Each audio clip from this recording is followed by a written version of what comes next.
Welcome to the GlobalTQM.com podcast, where we teach e-commerce business owners how to source the best products from China, negotiate with Chinese manufacturers, navigate Chinese business culture, and grow your business to seven figures and beyond. David Hoffman is the founder and CEO of GlobalTQM.com, your team on the ground in China. With over 25 years of experience doing business in China, David and his team at GlobalTQM.com have the know-how and experience to overcome any challenge you'll face sourcing and manufacturing in China. Hey, this is Joris of the E-commerce Excellence podcast, and today I'm really excited to talk to David Hoffman. David is a serial entrepreneur and has built multi-million-dollar companies. He has led the international trade powerhouse Global Regency as the CEO for over 15 years now. And he is considered an expert in China sourcing, supply chain, private label, and brand licensing. And Global Regency services or licenses famous brands and retailers like JVC, Cuisinart, Kmart, Walmart, Aldi, and many others. In 2016, David launched GlobalTQM.com under the Global Regency umbrella because he saw an incredible opportunity to assist SMEs, startups, and entrepreneurs with quality management issues and sourcing from China. And they offer a range of educational and mentoring programs and actual done-for-you service. So I'm sure this is going to be really interesting. David, welcome to the E-commerce Excellence podcast. Super happy to have you here. Hey, Joris, thanks very much, and thanks for having me. Just to get started, I'd love for you to tell a bit more about your background. How did you get started? How did you, evolve to this point in your career? Because it's been a long career already. Thank you, Joris. I'll try to keep it short. I wish I could say it was all planned, but it wasn't. A lot of it was a series of events that led me on the journey. I think any entrepreneur takes opportunities when they're presented with them, and your personal circumstances, guide your choices, and hopefully the path becomes a good, positive one along the way. I started in retail in South Africa, where I come from, where I worked for a company that had a lot of retail stores selling consumer electronics, and that was really the platform where I learned about retail industry, selling, and consumer electronics. And I grew through the ranks in that company until about 16 years ago, when I got the opportunity to come live in Hong Kong and China and doing the sourcing and quality control. And that's really when I started branching out into my own entrepreneurial journey from there, which has led to a number of different opportunities. Okay, so when did you know you wanted to be an entrepreneur? Because you started out working for someone else, and you even moved to Hong Kong for them. At what point did you know, okay, this is what I want to do? I want to be an entrepreneur. Joris, I always knew that I didn't want to work for someone. That was kind of something I always knew about myself. And, working was a means to earn money and get experience. So It was always my desire. I didn't know it would work out that way, but it's certainly what I wanted. So a lot of the decisions I made were always focused around, the level of independence those opportunities brought me, and the opportunity to, be financially independent. Mm-hmm. Okay. So from those early years in South Africa, that working experience, what have you learned that you could use later when you started on your own? The grass is not greener on the other side. Okay, you work a lot harder when you work on your own. I mean, I have a business partner, and I don't think you ever completely on your own. You always got surrounded by people in your life and in your business that you work with. But you work a lot harder, and the stakes are always a lot higher, and there's no fallback, right? Where you can say, regardless of my performance, there's still a company that I work for that does well and can pay my salary or my bonuses. You kind of realize, if this doesn't work, I'm dead. What do I do next? So it kind of lights a fire in you that really makes you go all out and work 10 times harder than if you were working for someone. So, people sometimes say, I'd like to work for myself and have that independence. I'm so tired of working for someone. And I go, well, the grass isn't green on the other side. It's going to be a lot harder, but it is ultimately worth it.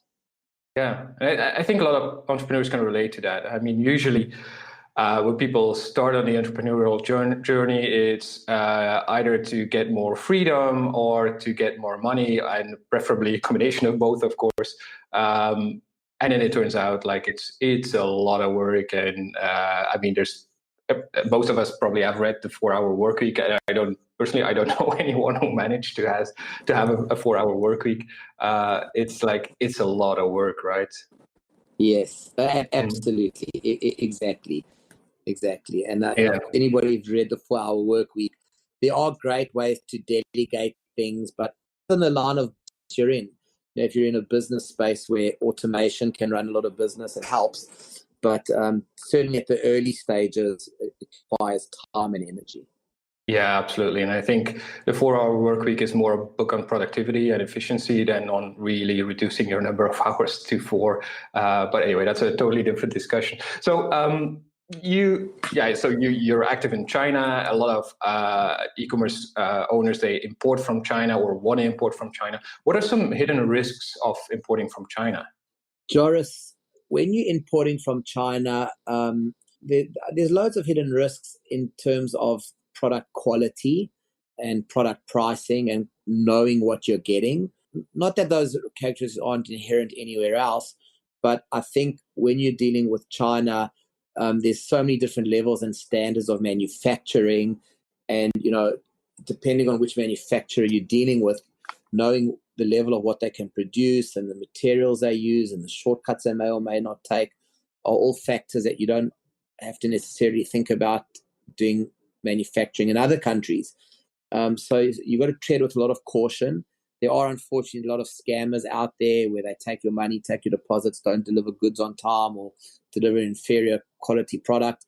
So you've got to do a lot more work behind the scenes to validate and qualify what you're going to get and who you're dealing with. And I think people underestimate that. Mm-hmm. And how do you find a good supplier, a good manufacturer? Because I mean, there's always a language barrier, and then on top of that, you're like thousands of miles away from China, and you have to judge somehow whether it's going to be a good supplier or not, and that's really hard to do, I can imagine. Yeah, and language and barrier and distance are two critical barriers. So there isn't a short answer to it. How do you find any good relationship? I think you start a relationship with good intentions, and you nurture that relationship over time. And I think just by you judge a relationship on how well they communicate with you, how well you communicate with them, the responsiveness, the performance. You do a lot of sampling, and you slowly build a relationship. And if there's a pattern of communication issues or quality issues, or commitments not being met, you start realizing it's not a good relationship. But if there's a pattern of some positives and a willingness to do things right, you go deeper into that relationship. So there isn't really a short answer, but I do say, a lot of sampling, a lot of checking, a lot of cooperation. Don't leave things to the manufacturers to do on their own. You got to check things every step of the way. And if you own that responsibility, it makes for a better relationship. Yeah, right. Yeah, that makes sense. And what would be like a good starting point for someone who's considering to import from China? I always recommend visiting China is a good starting point, and attending a trade show, because I think it opens up your eyes to the reality and scale of what's going on out here. It gives you an opportunity to meet a ton of suppliers under one roof without having to travel massive distances between them. So from a productivity perspective, it's great. And from an exposure perspective, it's great. And then if you've got time, you start visiting the factories and understanding how they work and operate. But I just think a trade show is a great starting point to really take a big jump into the world of possibilities. Any trade shows in particular? I can imagine it really depends on the product you want to source. Depends on the product category. There are a couple of big ones in China, like the Canton Fair, which they hold twice a year in April and in October, which is in Guangzhou in China. And the Canton Fair is actually spread over a 3-week period, because each phase 1, 2, and 3 is held for 1 week, and they cover like a huge range of product categories or industries, actually, to be more specific. And I think any product category you're interested in, you'd probably find at one of the phases of the Canton Fair. So to me, that's a great one to get started at. You almost, Okay. If you had to choose one, that would be the one I would recommend to everyone. Okay, cool. So let's say you walk around the trade show, you start talking to some suppliers. What are some good questions to ask a supplier to see if it's going to be a good one? Well, ultimately, you want to understand a little bit about their background, who they manufacture for, and what they what brands they manufacture for, what countries they export to, because every country's got its own regulatory requirements or compliance requirements, and it's easier to work with a manufacturer who has some experience with what your requirements are going to be.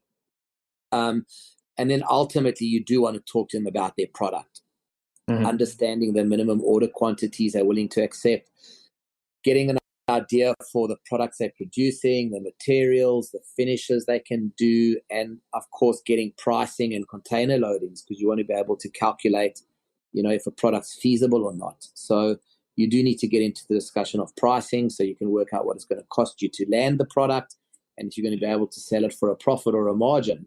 Otherwise, you don't want to spend too much time there. Yeah, sure. Of course, yeah, that makes sense. That makes sense. Of course, there's also like the cultural aspect. Are there any rules that people should know when they do business in China? Yes doesn't mean yes. It can mean no. Yes is a polite way of just agreeing with your question. Saying yes. Culturally, the Chinese don't like to say no. So they'll say yes, and they'll try their best, and it doesn't necessarily mean they can do it. And I think the language barrier really is important to understand the difference, because I hear people go to suppliers and talk in a very complicated English, or sometimes they explain things in a way that the supplier just doesn't really understand. So just to slow it down, have the suppliers repeat things back to you, confirm it all in writing later is important. But the language barrier and cultural barrier is important to understand. It's not an aggressive climate. It's more of it's a relationship. They have to like you, you have to like them, and then there's a willingness to help you and support you. So building that relationship is very important to get cooperation. Okay. To me, that sounds like really confusing. A yes is not always a yes. Do you, by now, you've been there a long time, have you found like a way to detect when they're saying yes, but actually meaning no? Yes, we put it in writing, and we ask them to sign it off in our purchase orders. And then when they don't want to sign it back, we know they didn't really mean it. Okay, yeah, that's a good one. Honestly, it's that simple. Okay, yeah, but there's no easy way to detect when they're saying to your face like yes, and you spot like okay, that's not a yes. You can't tell. You've just got to work with them, get lots of samples, see if they can really do what they say they can do. Okay, yeah, I can imagine that's difficult for a first timer who wants to navigate his way around suppliers. It is, and that's why the more you understand about the factory and can see the products they're already producing and get samples, hopefully you go where it feels like it's going to be easiest for you to communicate, and the product's already close to what you want. You don't want your goal is not to educate manufacturers how to produce the product. You want to just try find people who have already got a certain competence. But that's why it's hard work. You got to kiss a lot of frogs until you find your princes or princesses. Yeah, that's not an easy task. Do you have like any horror stories of businesses that that tried sourcing from China and that went horribly wrong? How much time do you have? We still have some time, so go ahead. Joris, the whole reason I came to Hong Kong 16 years ago with the intention to stay for 1 year, and the reason I ended up staying here 16 years was I just realized if we were going to be successful in the product business and importing from China, we have to have a physical presence on the ground here.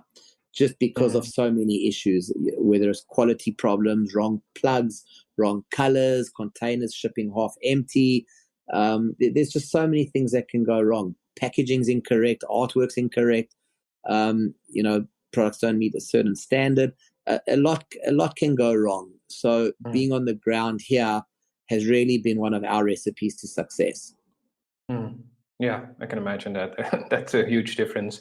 If you have to rely on a manufacturer you've never really worked with before, and you're really far away, they said yes, but they actually meant no, then a lot can go wrong. A lot can go wrong. And sometimes, to be honest, the mistakes come from your side. You think you explained something clearly, and it could be, quite subjective. If you say to them, I produce this in green, and you show them a color sample of green by email, green can look very different on different monitors, and it's very subjective, right? So, if you don't know, I should have specified the Pantone color, you can't really blame them, but you do blame them. Sure. Yeah, but they're not mind readers, so it all starts with you. If you exactly have the right specs, then and are really clear about everything, then you can avoid some of the mistakes, I can imagine. It's what I call attention to detail. Yeah, and I mean that's not just in China. I mean, if you source from anywhere else, you have to be clear about that as well, I guess. Exactly, and I think one of the communication barriers comes in that, some places would, if you said, I want it in green, they would say, can you please, what color, which green would you like? They come back with the right question. Whereas here, if you don't specify it, they may not prompt you for the accuracy they're looking for. They might say, okay, sure, well, send me a picture and I'll do it, and they'll try and match it as closely as possible, rather than saying, can you please provide me a Pantone color? So, it's just those little things. It's a two-way street. Right, yeah. And is that a cultural thing that maybe they don't want to bother you too much with too much questions, and they just guess? No, I think it's just circumstantial. Do they have the experience to ask it, or do they not have this experience to ask it? They are getting more and more mature now, the manufacturers. They are starting to ask these questions, but they also expect that if the buyer has a requirement, they'll make it clear. Yeah. Okay. Yeah, that makes sense, of course. Apart from the horror stories and everything that can go wrong, any success stories of businesses migrating to China manufacturing, pros or cons of such a move? Well, I think with all the potential risks involved, we still fundamentally here doing it, and that's because we can, source and develop products at a much lower cost. And when you do put the right attention into the details, you end up with a great selling opportunity, and you've got a product in the market that sells well, you make a good margin, and that's what the business is all about. It's the only reason you do it at the end of the day. So by having a physical presence in China, we've managed to launch whole businesses off the backbone of being able to find, source, and develop product quickly. So as hard as it may be, and with all the risks involved, if it didn't make sense, we wouldn't be doing it. So you do have to do it. Yeah, of course. Like if you would start over again in your entire career, and that can be apart from your current business, but what would you do differently? I think there would be two key things from the start and outset for me that would make a big difference. I'd only do something that I'm absolutely passionate about. That that when I wake up every day, I'm so passionate about it that it doesn't feel like work. And I would just choose the people I deal with and work with a lot more wisely, and just deal with only people that are like top players in their space. It saves you a lot of time and effort and mistakes. Yeah, I think a lot of people go through that, hiring the wrong people, and just to realize that they should have invested a little bit more in someone better. That would have saved them a lot of money in the end, right? Exactly. And what's like the biggest mistake you made? Is that also related to hiring people or something else? I think sometimes just hanging on too long. You got to cut your losses quicker if something's not working. And try, you can't, well, that's how there's an expression, you can't extract water out of a rock sometimes. You get too attached to something, or you've been working so hard on it that it's hard to let it go. So I think, cutting losses quicker and moving on to the next thing quicker is probably, a big lesson I've learned over the last couple of years. Yeah, I think that's a great piece of advice to wrap it up. This has been really great, and I'm sure we could go on for a lot more time, but we're running out of time. And just want to make sure, where can people find you if they want to connect with you? What's the best place to do that? So if people want to talk to us, we normally start anything with a call. So our website is GlobalTQM.com. And if they go to our website, there's a schedule a call button, or there's a form they can fill out to tell us what type of product they're looking for. But the easiest is to schedule a call, and then we talk about where they're at on their sourcing journey or what kind of services they need on the ground in China, because we love to help entrepreneurs starting up in the space, access our resource on the ground in China and get them going, sourcing, developing products. And that's the best way, schedule a call. What they can do if they hear this interview is they can always, when they schedule the call, they can just put in the notes there that they can mention the podcast name, and they can mention that they want to speak to David, and I'll personally take those calls because I enjoy talking to entrepreneurs and identifying how we can help them. Awesome, great. And we'll put that link in the show notes, by the way. Thank you so much for being here, David. It's been absolutely great. Thank you very much. Thank you for listening to the GlobalTQM.com podcast. So you don't miss a single episode, remember to subscribe to our show on iTunes. We'd also be very grateful if you'd leave us an honest rating and review. And don't forget to download your free gift, our ebook on China sourcing for startups, at GlobalTQM.com/gift.